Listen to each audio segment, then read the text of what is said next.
Hello everyone, welcome back to my channel.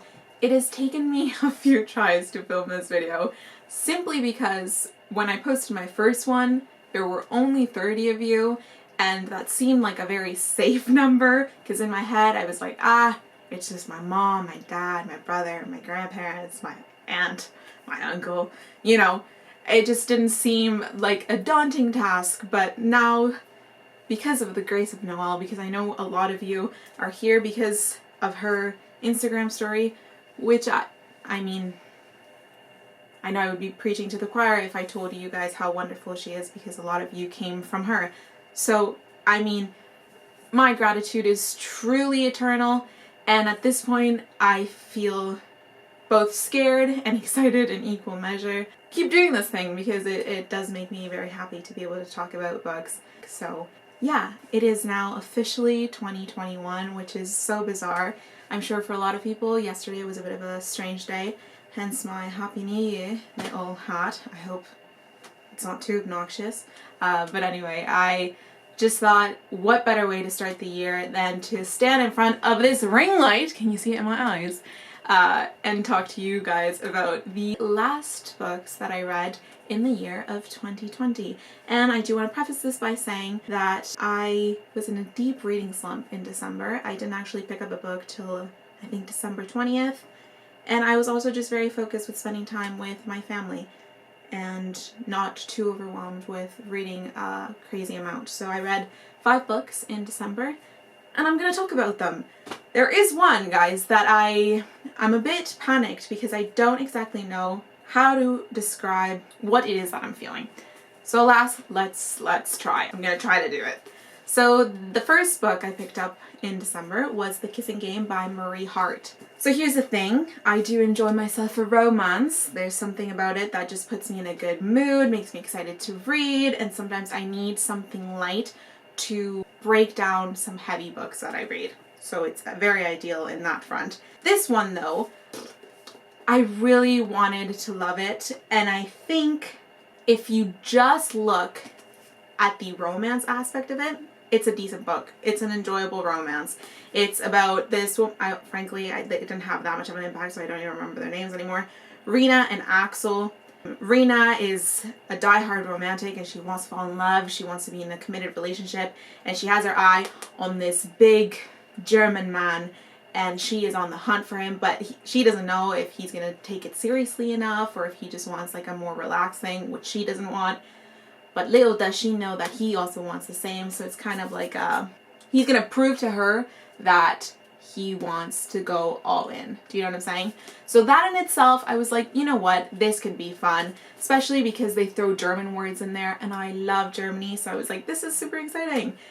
However, I think the author tried to do something by making it a racially diverse couple, and my god, she missed the mark, she missed the mark, she missed the mark.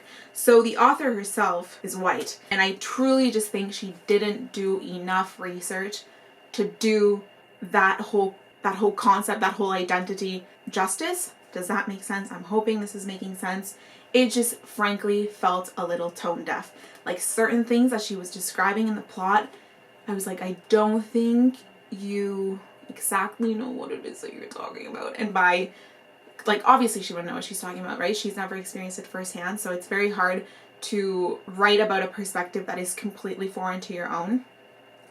So for those reasons, I was kind of like, oh, I feel like you should have just not done that, because it really ended up making me not enjoy the story because I couldn't look past the fact that she was trying to do something that really wasn't for her to do. So would I recommend this? No. Instead, I would send you in the direction of Talia Hibbert.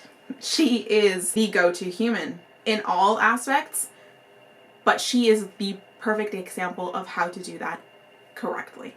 So, do with that what you will. Off to the next one, and that was Luster by Raven Leilani. I mean. So I think the author has, I hope I'm right, but I'm pretty sure she is not only a writer, but an artist, like a painter. And dear God, does it show. I have never read a novel that incorporates colors and painting into the writing as much as she does. Mind you, I cannot paint for shite, so this isn't one of those things that you need to have an art background in order to fully understand and fully appreciate what it is she's saying. Not at all. I think really anyone can enjoy it, and I thought it was mesmerizing. I could not put this book down. It was so brilliantly crafted, and her writing was incredible. It's definitely a twisted story, but it's just so fascinating, even though it's very bizarre, because it's just a woman in her early 20s is seeing this man that's married with a kid because they want to try an open relationship, but there's clearly no boundaries being set, so she's quickly like enveloped by this family, and things just unravel in ways. Yeah, it is a journey, it is a trip, it is delightful. I truly loved every second of it, and I adored her way of writing. I was just like underlining and tabbing everything because I was just like, what? I would have never thought to write things in the way that she does. So that was really, really brilliant. And I loved this book. Like, I really, really genuinely loved it. This is frankly a 5 out of 5 for me. So, Luster by Raven Leilani. Alright, then we have Lie With Me by Philippe Besson. Guys, from here on out, this was a 5 out of 5 reading month. That's all you need to know. This was so beautiful. This is a LGBTQ plus. I think there's more letters in there, but anyway, it's a beautiful love story, but heartbreaking. It is heartwarming and heartbreaking all at the same time, in equal measure. It's a lot to handle, I will be honest. It's just so incredibly honest. It's almost like an insight, a look inside someone's diary, someone's heart, someone's journey. It is really, really beautiful. I really strongly suggest you pick this one up, and I enjoyed it very much so. A simple, small read, but that is just, it's just a perfect depiction of being human and falling in love, but also specifically loving someone that society has made you feel like you're not supposed to love. Absolutely hauntingly beautiful. I loved it. I did cry. Alright, the next one is How to Be Alone by Lane Moore.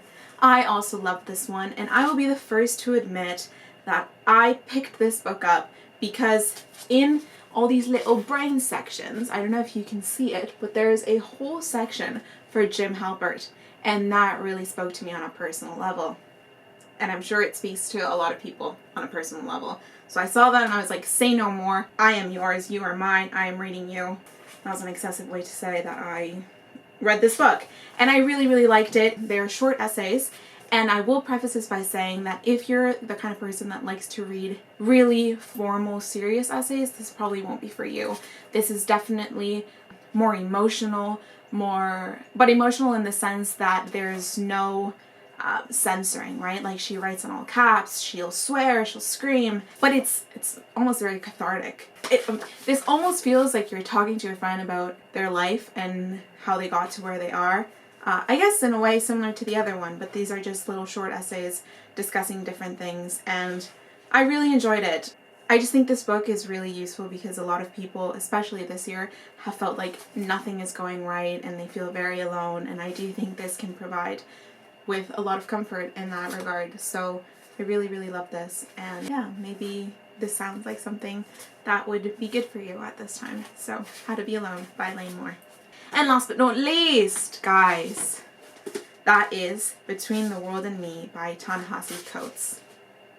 I mean, so this one is also really small, even like the size of it is quite little, but this is definitely more of a complex read. It's very, like, you'd have to take your time with it in order to really absorb everything that is being said, and it is all of incredible value, so you really need to soak it all up.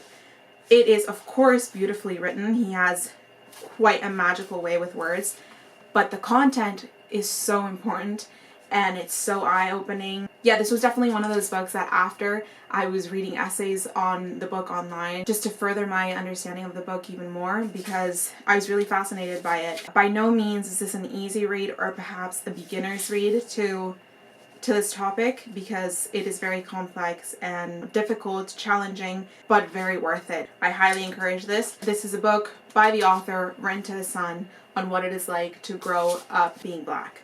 So, I mean, you can obviously tell just by that it's going to be a difficult book, but it is amazing. Toni Morrison actually quoted in the front here, this is required reading, and I completely echo her sentiments. It is definitely required reading. I read incredible books this month to wrap up the year 2020, except for the first one.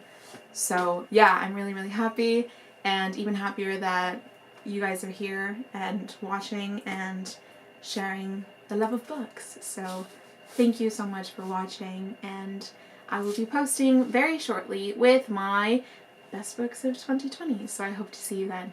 Thank you so much. Mwah.